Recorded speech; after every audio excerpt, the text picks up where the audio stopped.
네, 안녕하세요. 양 기자의 금융 이야기 시간이 돌아왔습니다. 한 달 만에 뵙게 됐는데요. 앞으로 더 자주 뵐 수 있도록 약속을 드리고요. 오늘 여러분들과 함께 나누고자 하는 얘기는 M2 감소에 대해서 얘기를 하려고 합니다. 보통 M2라고 한다면은 신용이 얼만큼 창조되어 있느냐 이런 얘기를 하는 거죠. 근데 지금 작년 4월 18일 이후에 여기가 정점인데요. 계속 꾸준히 줄어들고 있어요. M2가 지금 대략 1.4조 달러 정도 줄어서 고점 대비 6.5% 감소를 했습니다. 그래서 지금 대략 한 20.6조 달러 정도로 감소한 상태가 있고요. 이게 여전히 감소세가 지속이 되고 있는 것 같아요. 그래서 요거를 둘러싸고 M2가 감소했다. M2라는 것은 어떻게 보면은 그 하나 경제 전체에 제공된 신용 창출이라 볼 수가 있는데요. 신용이 줄어들고 있다는 거죠. 그러면 이건 뭐 불경기로 갈 것이다. 뭐 이런 예측이 많은데요. 요게 맞는 건지 그거에 어떤 논리적 허점이 있는지 한번 보도록 하겠습니다. 자, M2라는 것은 신용이 창조되는 거고요. 그럼 거기에다가 은행 말고 다른 비은행 금융기관의 것들도 합쳐서 이렇게 부르는데요. 그런데 이게 예금하고 굉장히 비슷하게 움직여요. 이게 이제 파란 게 M2고요. 요 빨간 게 예금인데요. 현재는 M2의 83%가 예금으로 이루어져 있습니다. 그러면은 요 뭐 나머지 또 다른 것들도 있겠죠. 과거에는 대략 한 90% 정도인데요. 요게 한 10년 사이에 대략 한 90에서 한 83% 정도까지 이렇게 줄어드는 것 같아요. M2로 보면은 M2는 아까 봤듯이 1.4조 달러 정도 감소가 했고요. 예금은 0.9조 달러, 그러니까 9천억 달러 정도가 감소를 한 상태입니다. 거의 같이 움직이는 거 우리가 여기서 확인할 수가 있죠. 자, 그러면 M2가 감소한다. 그러면 이게 여러 가지 요인이 있었는데요. 그 중에서 뭐 지금 이제 뭐 크게 두 가지만 얘기하도록 하겠습니다. 뭐 다른 것들도 있지만요. 자, 기본적으로 연준의 양적 긴축 QT에 의해서 예금이 감소합니다. 요거는 뭐냐면은 QT라는 것은 QE를 반대로 하는 거니까요. QE가 어떻게 됐는지 그거 보면 알 수가 있겠죠. QE의 부산물로 예금이 증가했는데요. 그리고 이게 증가한 예금은 M2를 증가시키겠죠. 그러면 그거를 QE를 한번 다시 한번 우리 보면요. QE에서 크게 연준과 은행, 그 다음에 비은행 금융기관이 있습니다. 그러면 연준이 QE에서 하는 거는 여기 흔히 오해들이 있는데 그게 뭐냐면 은행이 가지고 있었던 국채를 매입했다. 절대 아니고요. QE에서는 비은행 기관들이 갖고 있던 국채를 매입했습니다. 비은행 기관이라고 한다면은 2008년에는 펜션, 즉 연기금, 그 다음에 뭐 또 다른 그 큰 기관들이 보유한 국채와 MBS를 인수를 했던 거죠. 그 다음에 연준이 그러면은 비은행 기관의 국채를 직접 인수할 수가 없죠. 왜냐하면은 비은행 금융기관은 연준의 계좌가 없기 때문입니다. 그러면 연준은 이거를 어떻게 했냐면은 은행을 통해서 은행이 일종의 하나의 통로가 된 거죠. 은행이라는 통로를 사용해서 연준은 국채를 사니까 연준의 국채가 자산이 늘어나겠죠. 그 다음에 항상 똑같이 자산이 늘어나면 부채도 같이 동일한 양만큼 늘어나겠죠. 그러면 비은행 금융기관은 국채를 팔았어요. 그래서 국채 마이너스 10 이렇게 되는 거고요. 자, 그 다음에 여기에서 은행이 어떤 역할을 하느냐. 비은행 금융기관이 그러면 은행의 예금을 가지고 있는 거고 예금은 은행의 부채고요. 그 다음에 은행은 여기에서 어떤 역할을 해주냐면 자산으로 연준의 지급준비금이 늘어나는 이런 형태를 보이게 됩니다. 그래서 결국에 예금이 늘어나는 거죠. 그러면 M2가 늘어나게 되는 거고 이 과정이 QE인데 QE를 거꾸로 하니까 반드시 그렇지는 않지만요. 대체적으로 거의 뭐 한 90%라 그럴까요? 예금이 감소하게 되겠죠. 그런데 참고로 지금은 2차 QT라 그러죠. 근데 1차 QT 때는 오히려 M2가 증가했습니다. 그 얘기는 예금도 증가하고 따라서 M2도 증가했다는 건데요. 그때 어떤 일이 있었는지 한번 보면요. 자, 1차 QT였을 때는 2018년, 2017년 말부터 2019년 9월까지 진행이 있었어요. 그래서 연준 자산이 파란색으로 되어 있는데요. 여기 보면 이렇게 많이 감소했죠. 연준 자산이 6,800억 달러 감소했습니다. 자, 그다음에 동일 기간에 예금은 어떻게 됐냐면은 8,900억 달러 증가했어요. 연준 자산이 줄어든 것보다도, 즉 QT를 한 것보다도 훨씬 더 많은 양으로 예금이 늘어났는데요. 요거는 왜 이런 일이 벌어졌냐면은, 자, 아까 M2의 감소 원인을 보기 위해서는 먼저 QE부터 봤죠. 즉 M2의 증가 원인 또는 예금의 증가 원인을 봤는데요. 여기 마찬가지로 QT 말고 또 다른 예금을 늘리는 행위가 뭐가 있을까 하면 은행의 신용창조가 있습니다. 그러면 은행의 신용창조가 있으니까 그 반대로 하면은 신용 파괴겠죠. 신용 파괴는 은행이 대출을 회수하는 거겠죠. 근데 그게 크게 두 가지로 벌어집니다. 하나는 뭐냐면은 은행은 민간에 대출하는 거, 이거 우리가 많이 알고 있죠. 자, 은행이 민간 A한테 대출을 해요. 그러면은 은행의 대차 대조표와 민간의 대차 대조표는 이렇게 첫 번째 줄에서 바뀝니다. 즉, 은행은 대출을 한 만큼 자산이 생기고, 대출을 해줬으니까 그게 예금으로 잡히겠죠. 가장 먼저요. 그 다음에 민간은 자산에 예금이 생기고, 그 다음에 자기 부채는 은행에 대출 받은 거, 이거 언젠가 갚아야 되니까 부채로 이렇게 잡히겠죠. 은행은 그 정반대로 부채에 예금이 들어오게 되고요. 자, 그리고 민간 A는 이 돈을 대출 받아서 그냥 가만히 있지는 않겠죠. 뭔가 사업을 한다든지, 자동차를 구매한다든지, 주택을 구매한다든지, 이런 일을 하려고 이 돈을 빌린 거겠죠. 대출을 받은 거겠죠. 그러면 민간 A가 민간 B로부터 예를 들어 주택을 구매했다고 보면요. 결국에 어떻게 했냐면은 민간 A의 예금은 없어지겠죠. 그 주택 구매를 하니까요. 그 다음에 민간 A는 주택 구매를 했으니까 자산에 주택이 생길 것이고, 그 다음에 민간 B는 어떻게 되냐면은 집을 팔았으니까 주택이 없어지고, 그 다음에 여기에 예금이 돌아옵니다. 이게 이제 최종 결과겠죠. 그러면 이게 대출에 의한 신용 창조, 이게 생기는 거예요. 결국에 예금이 생기니까요. 그 다음에 민간이 보유하고 있던 채권을 매입할 때도 똑같은 일이 벌어집니다. 근데 아까 같은 경우는 민간 A가 있었는데, 민간 A라는 이런 어떻게 보면 매개물 통로가 필요 없이 바로 직접 민간으로부터 은행은 채권을 매입하고, 그 다음에 채권을 매입했으니까 돈을 줘야 되는데 은행은 뭘로 주나요? 그 달러 찾아서 주는 게 아니라 예금으로 주죠. 그래서 민간은 채권이 없어지고 예금만큼 생기겠죠. 요게 은행의 신용 창조 과정입니다. 그러면 은행의 신용이 파괴되는 것은 언제냐? 이걸 거꾸로 하면 되겠죠. 그러니까 대출을 회수한다든지, 또는 민간한테 채권을 이 경우는 파는 거겠죠. 그러면은 예금이 줄어들겠죠. 이런 과정을 거치게 됩니다. 즉 신용 창조의 정반대 방향으로 나가는데요.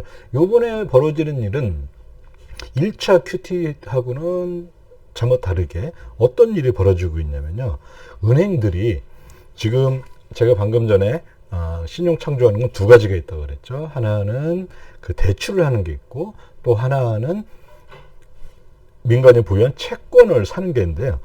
채권을 팔기 시작했어요. 은행이 보면 이렇게.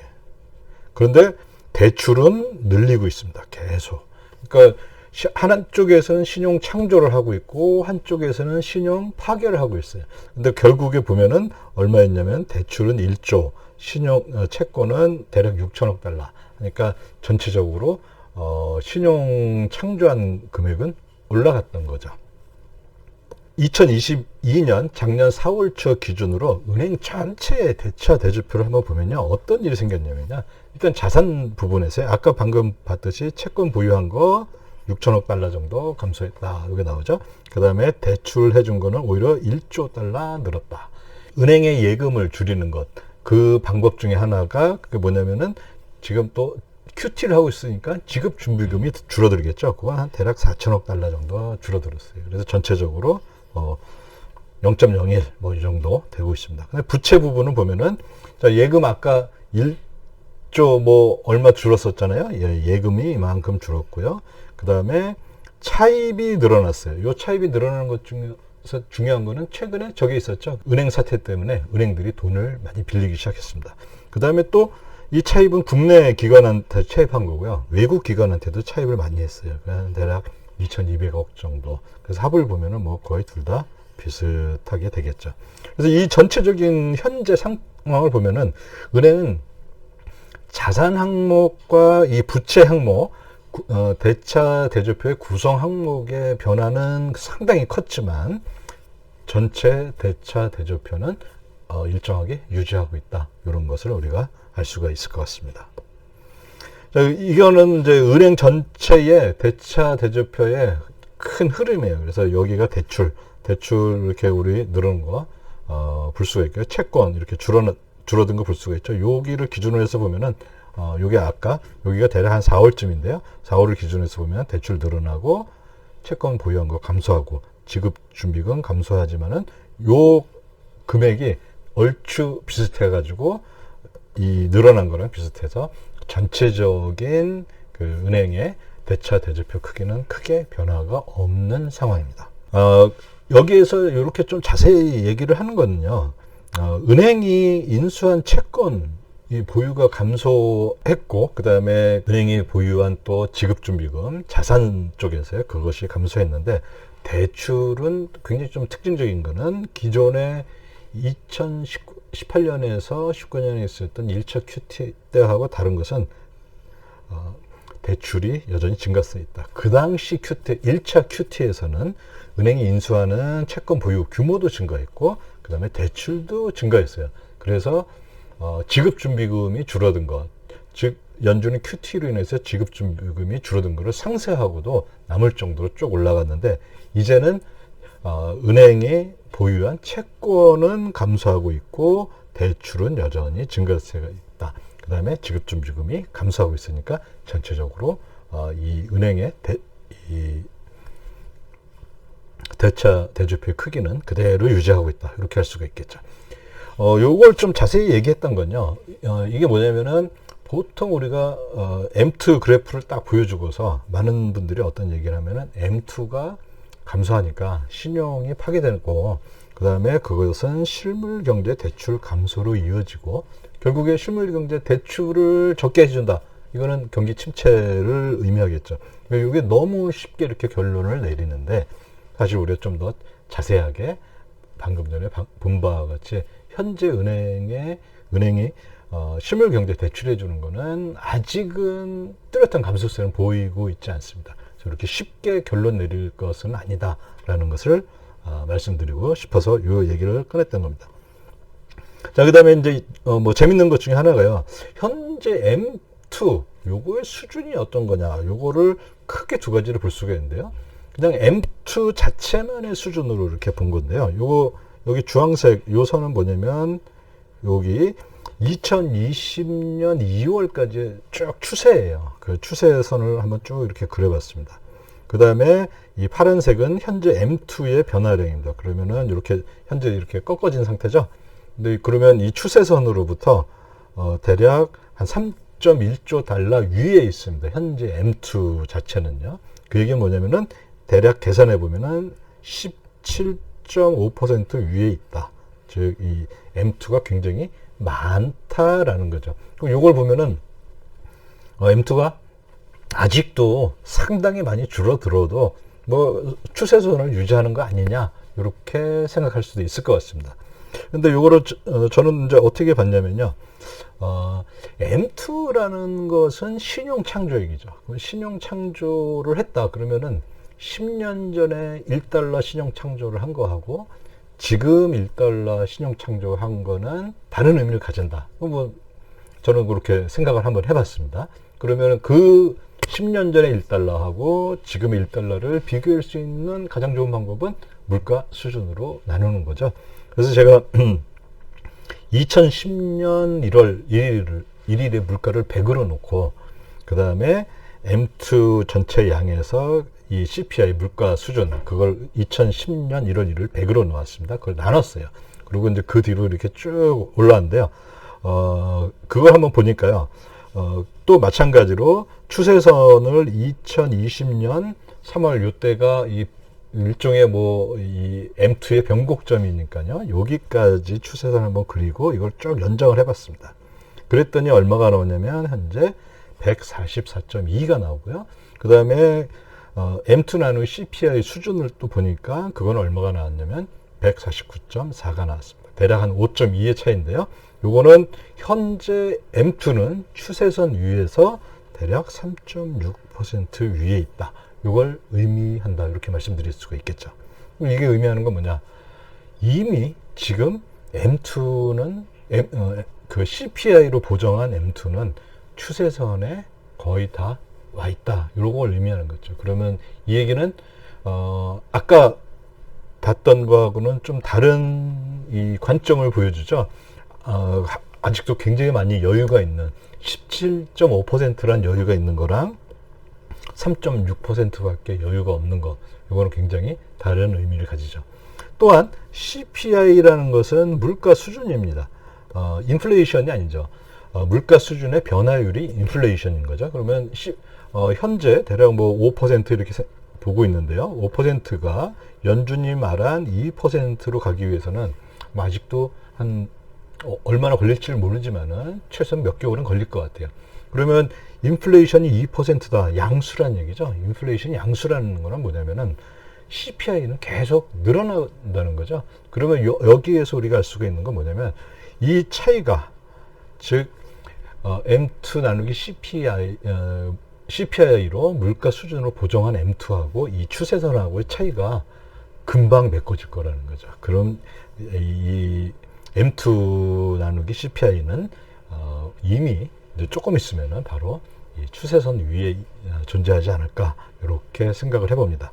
네, 이렇게 간단하게 M2 그리고 요것과 경기 침체 그리고 또 새로운 개념인 M2 나누기 CPI 이렇게 간단하게 알아봤습니다. 네, 오늘 여기까지 들어주셔서 대단히 감사합니다.